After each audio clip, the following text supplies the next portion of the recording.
Ny mofonaina isan'andro atolotry ny mpitandrina rakotina valina maoly.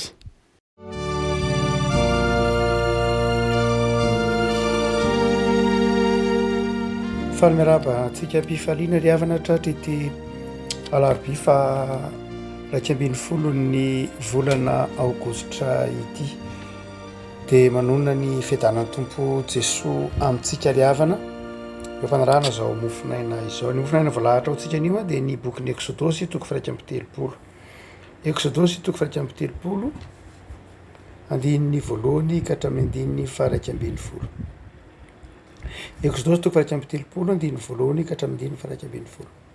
Fakitsika aminaran'i Jesoa. Ary Jehovah niteny tamin'ny Mosesy ka nanao hoe indro efa tonotononiko anarana Bezalila zanaky Ori zanaky Hora avy amin'ny firenen'i Joda ary efa nofenoiko ny fanahin'Andriamanitra izy dia fahendrena sy fahairantantsaina sy fahalalana ny amin'ny taozavatra samihafa dia nihevitra hanao asa kanto, ny asa volamena sy volafotsy ary varahana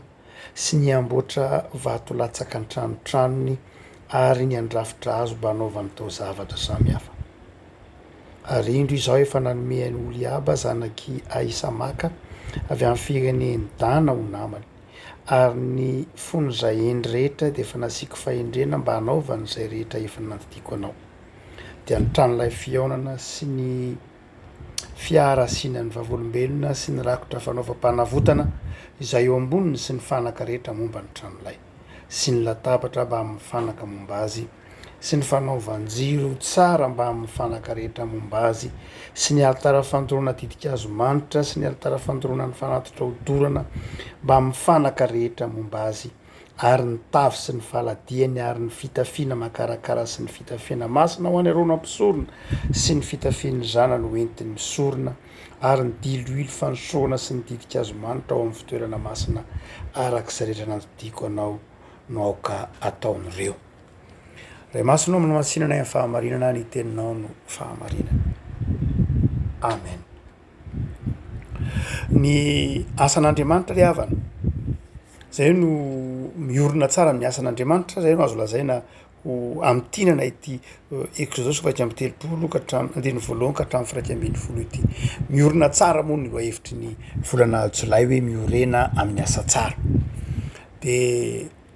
eto moa zany misy asa mpanaovan'Andriamanitra manokana an'ireto mpanantalenta ireto dia ahoana ry havako malala raha mamaky tsara ety andiny etam-pitanantsika ity dia ahoana no toe-tsaina na manao kokoa ahoana ny fomba fiasan'Andriamanitra mba hampiorina antsika tsara na mba hahavitantsika tsara ny asan'Andriamanitra. Misy toe-tsaina tokony anantsika ry havako malala hoe mpanaovana ny asan'Andriamanitra zay vitsivitsy aseho amin'ity Exodosy toko 1:30 ity. Ny voalohany dia asehon'ny tompo fa ny asan'Andriamanitra dia asa atao tsara, asa voakaly, asa mikendry zavatra vita tsara. Matetika ny ataontsika hoe adin'ny olona dia heverin'ny olona fa ny zavatra rehefa atao am-pitiavana dia satria ny asan'Andriamanitra atao am-pitiavana dia indraindray tsy heverin'ny olona fa rehefa atao am-pitiavana dia malalaka dia amin'izay mety ho fotoana ahafahana manao azy, amin'izay ambinambina fotoana ahafahana manao azy, amin'izay mety ho ambinambina fanomezam-pahasoavana ahafahana manao azy, zay ny matetika anaovantsika ny asan'Andriamanitra. Fa ny asan'Andriamanitra izay atao am-pitiavana rafana dia lafo salavitra kokoa no zany mihitsy. Ny vanim-potoana antsoina hoe humanisme na ny vanim-potoana ny humanisme izay mipoitra tany amin'ny taonjato andehantsika hoe 700 taona lasa zay dia na 800 taona lasa dia any amin'ny taonjato 12 13 na 510 koa aza dia rehefa nipoitra ny nanomboka ny ireo vanim-potoana tsikelikely ny humanisme ary nyroborobo zany taty amin'ny fotoana aloha-kely ny fanjipavahana dia rehefa nyroborobo ny humanisme izay niainga avy tamin'ireo lahatsoratra tranainy tany amin'ny fiangonana tsinanana tany Constantinople zany dia nipoitra tao anatin'ny fiarahamonina ny fanaovana ho zava-dehibe ny antsoina hoe estetika. tsy hoe tsy zava-dehibe akory ny estetika talohan'izay fa ny humanisme zay toetsaina ny ivo tamin'ny fanomeza-toerana ny fahazavan-tsaina sy ny fahendren'olombelona ary namakivaky moa zany vanimpotoana ny taonjaton'ny fahazavana na ny siansa dia ny anazo toerana tsy kelikely ny ataontsika hoe estetika na ny fijerena zavatra tsara noendrika ivelany alolavitra n'izany nefa raha toa ka tena jerena ny baiboly ny baiboly a de tena taty-amboalohany mihitsy de manazava fa Andriamanitra de tia zavatra tsara, mpanao tsara ary mampanao zavatra tsara. Lavitra n'Andriamanitra ny kitotoso ny zara fa vita. Lavitra n'Andriamanitra ny ambinam-potoana ny fanatanterahana ny asany. Lavitra n'Andriamanitra ny fanaovana asa izay eo ihany fa ny asan'Andriamanitra de kendreny ho vita tsara. Ary hitantsika amin'ity toam-pilatanantsika ity zany fa ny asan'Andriamanitra dia kendreny atao tsara. Ary raha mitenitsika hoe asan'Andriamanitra de tsy hoe ny asan'ny fiangonana ihany, tsy hoe ny asa atao am-piangonana ihany, fa ny asa rehetra zay ataon'ny olona amin'ny fivelomany io de tokony hitarafany izay asan'Andriamanitra izay, tsy kristianina ny mpanao kitoto, tsy kristianina ny mpanao zara fa vita, tsy kristianina ny manao hoe eo ihany ara, fa ny kristianina de tokony hikendry ny hanao zavatra tsara satria ny Andriamanitra izay ninony ny Andriamanitra izay nahary azy de Andriamanitra tsara sady manao tsara.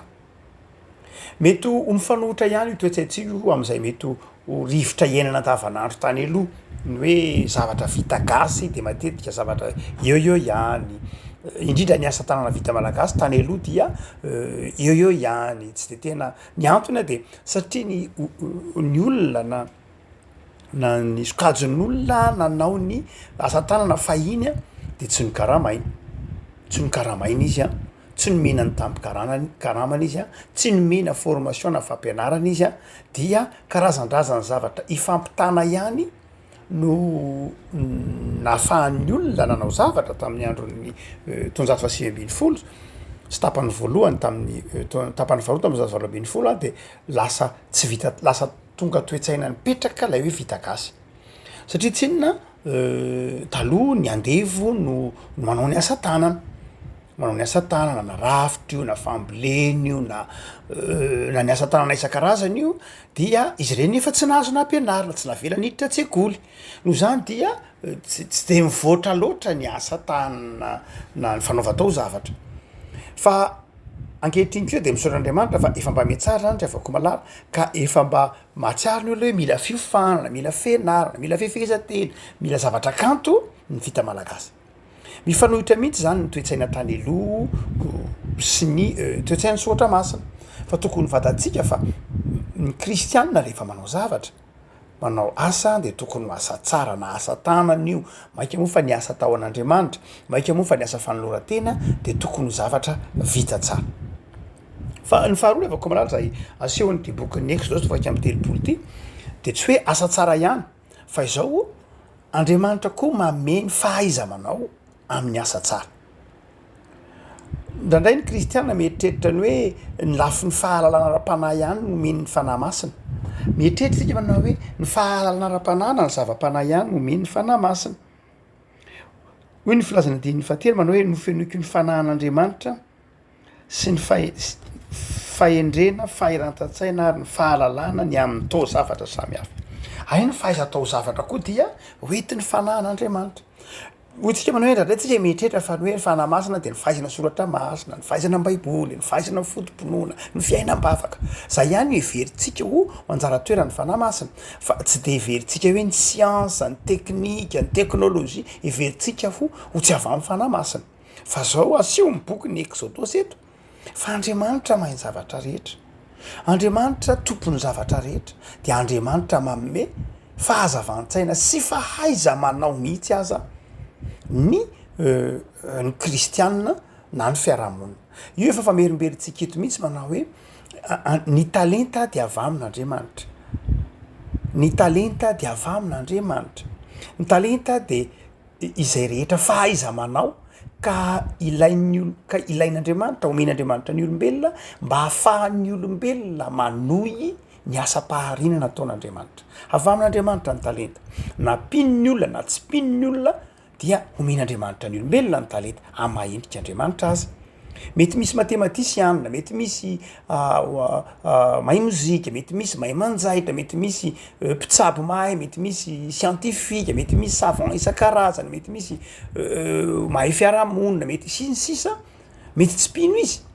Fa avy amin'Andriamanitra ny fahaizana. Ampiasain'Andriamanitra ireny olona ireny mba hatsara ny tansa izay rehetra eo aminy. Ny talenta dia avy amin'Andriamanitra. Ny fanomezam-pahasoavana kosa avy amin'ny fanahin'Andriamanitra. Ny talenta rehefa ampiasain'ny fanahy masina tahak'izay eto amin'ny teko zao tonga amin'ny telopolo ty dia tonga fanomezam-pahasoavana izy. Ny talenta ampiasaina amin'ny asan'Andriamanitra no manjary fanomezam-pahasoavana. Levako malala hotsika manao hoe ny asan'Andriamanitra dia atao tsara. Ny asan'Andriamanitra dia atao tsara ary ny asan'Andriamanitra dia avy amin'Andriamanitra ny fahalalana sy ny sy ny fahafahan'ny olona manao zavatra tsara. Fa ny fahatelo zay seho n'ity bokin'ny Exodus ty dia izao: Andriamanitra mifidy olona. Antso ny fanaovana ny zavatra tsara, antso ny asan'Andriamanitra. Mety eritreretisika mandrakariva hoe ny asa pastoraly ihany na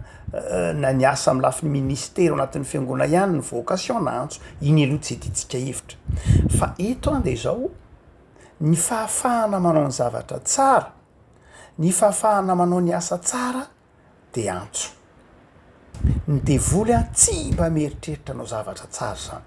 manimba ihany ny fatany, mandrava ny asan'Andriamanitra, mandrava ny planin'Andriamanitra. Fa Andriamanitra dia mikendry anao zavatra tsara ary mifidy olona sy manome ny fanahy masina ny olona ahafahan'ny olona manao zany zavatra tsara zany. Antso tsika teo ny asan'Andriamanitra. Ary ny olom-bo antso dia omen'Andriamanitra ny fanahiny ahafahany manao lay zavatra tsara. Zay ny fahatelo avako malala.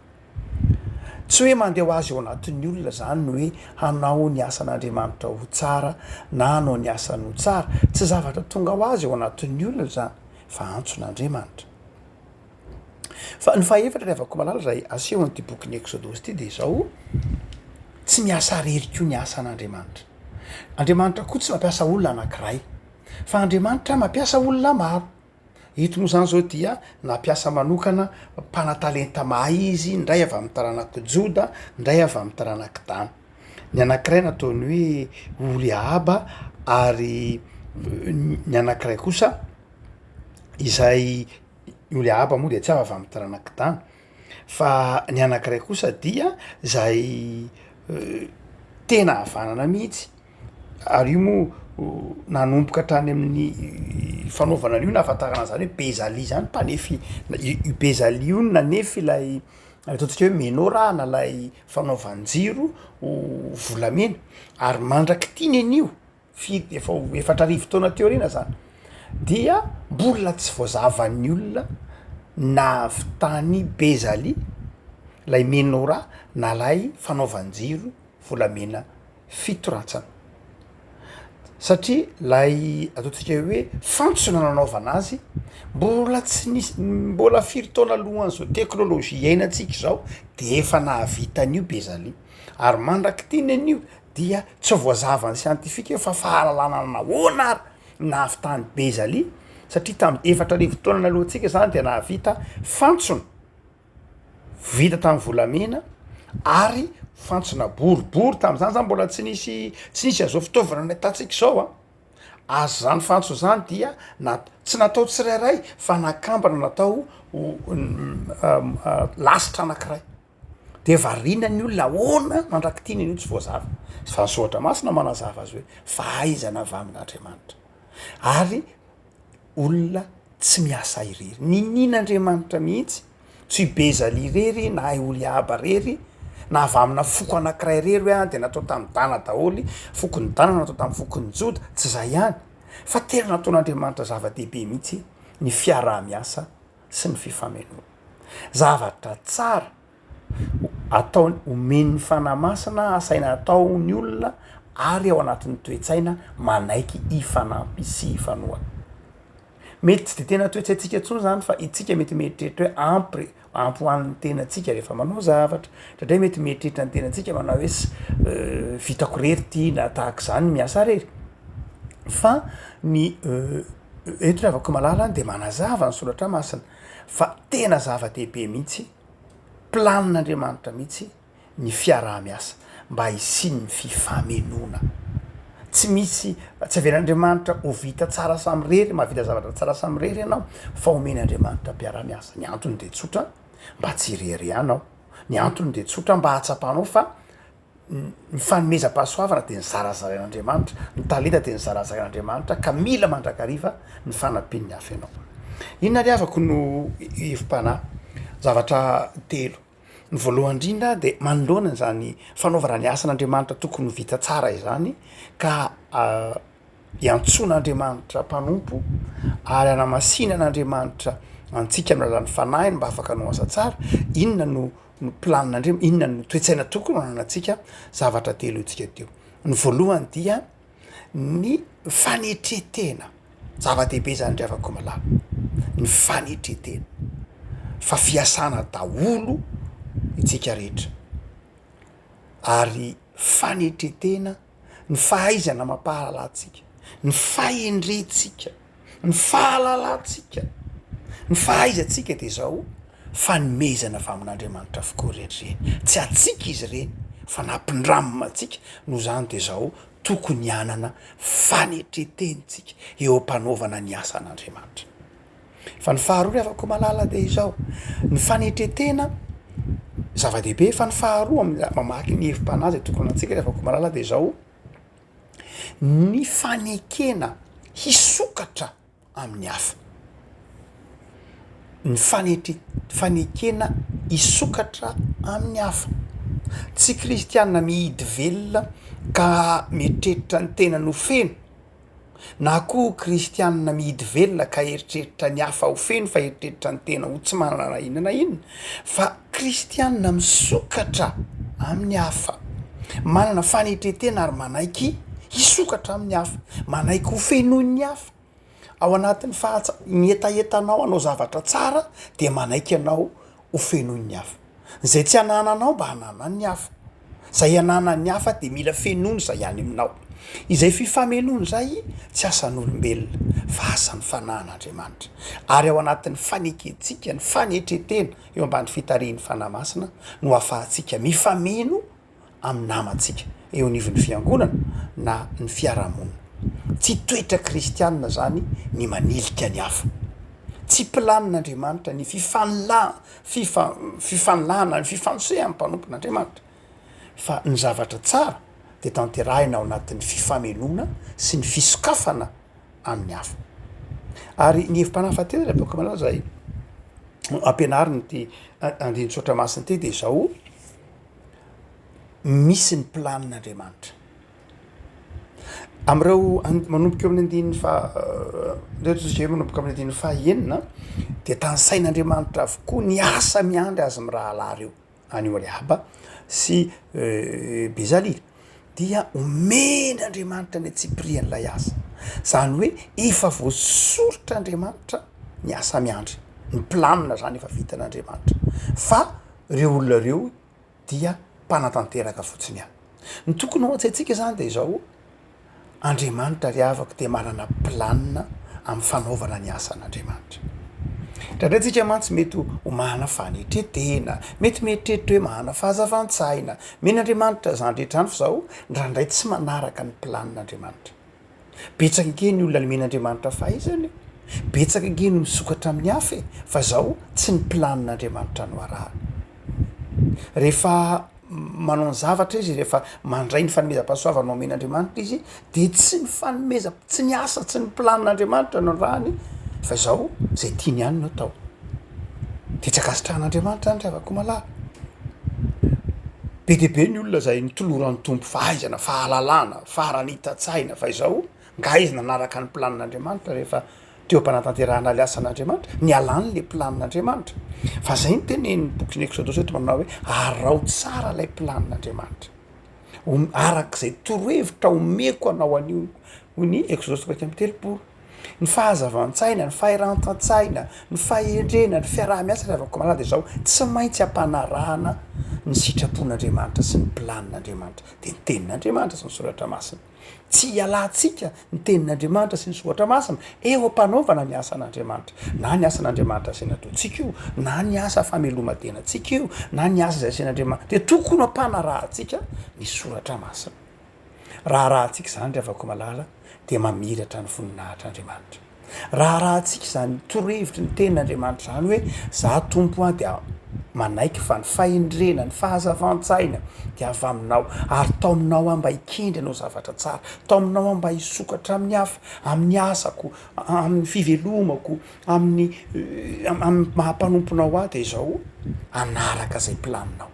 de am'izay fotoan'izay mamiratra ny voninahitr'andriamanitra ary rehefa mamiratra ny voninahitr'andriamanitra de miatraika eo amin'ny fiainan'ny mpanompon'andriamanitra rehefa mamiratra ny voninahitr'andriamanitra de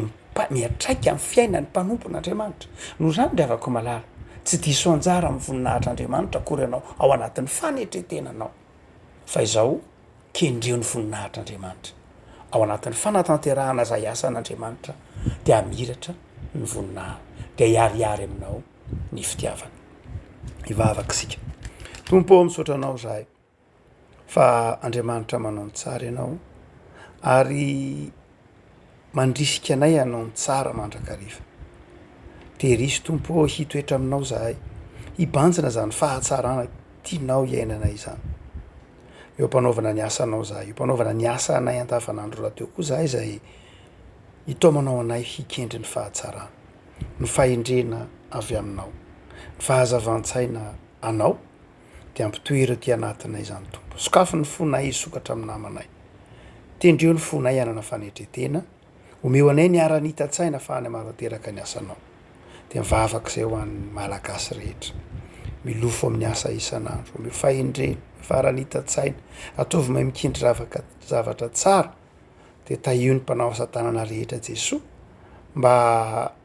ahay anao zavatra tsara arak'izay kendrenao tokony ho anana ny mpino mivavaka zay tompo an'ny fiangonanao ho amasininao ho rakofanao ny voninahitrao ary ho vavolombelonao hatrany ane ny fiangonanao misaotra ry tompo tianay io anapaka ao aminay Jesosy ny fiadananao ary ho tehirisinao raha teo koa ny fiangonan'i Jesosy teto Madagasikara zay eo ampanaovana ny sinoda lehibe anapaka eo amin'izany fiangonanao zany ny fahendrena ny fanetretena ny fifaliana misaotra Jesosy amen